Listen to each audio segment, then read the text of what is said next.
అన్నమయ్య జిల్లా కలికిరి మండలంలోని 15 మంది టీబీ వ్యాధి బాధితులకు పౌష్టిక ఆహార కిట్లను పంపిణీ చేశారు.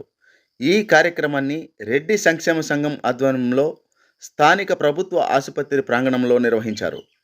కార్యక్రమంలో గుట్టపాలెం కృష్ణకుమారి, దొరబాబు రెడ్డి, కలికిరి సామాజిక ఆరోగ్య కేంద్ర ప్రధాన వైద్యులు డాక్టర్ పవన్ కుమార్, మేడికుర్తి వైద్యులు Kavyagandha, health education officer Mohammed Rafi తదితరులు పాల్గొన్నారు. వైద్యులు మాట్లాడుతూ క్షయవ్యాధిగ్రస్తులకు పౌష్టిక ఆహారం ఎంతగానో అవసరమని, శరీర రోగ నిరోధక శక్తిని పెంచడంలో ఇది ముఖ్య పాత్ర వహిస్తుందని వివరించారు.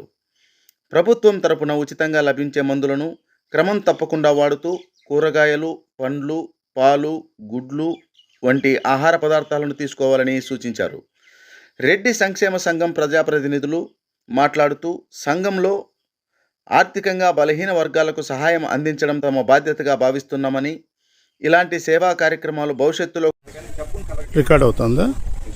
బాగా తిండి తినే వాళ్ళలో అది బయటపడుతుంది. ఎవరైతే తిండి తినకుండా నెగ్లెక్ట్ చేస్తారో వాళ్ళలో బయటపడుతుంది.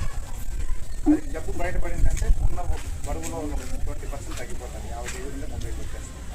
కాబట్టి మందులు వాడినప్పుడు ఆకలి వేస్తుంది, కొద్దిగా తిండి అది టీవీ వీటితో పాటు మందులు కరెక్ట్గా వాడడంతో పాటు దాంట్లో కూడా ప్రోటీన్స్ పాటు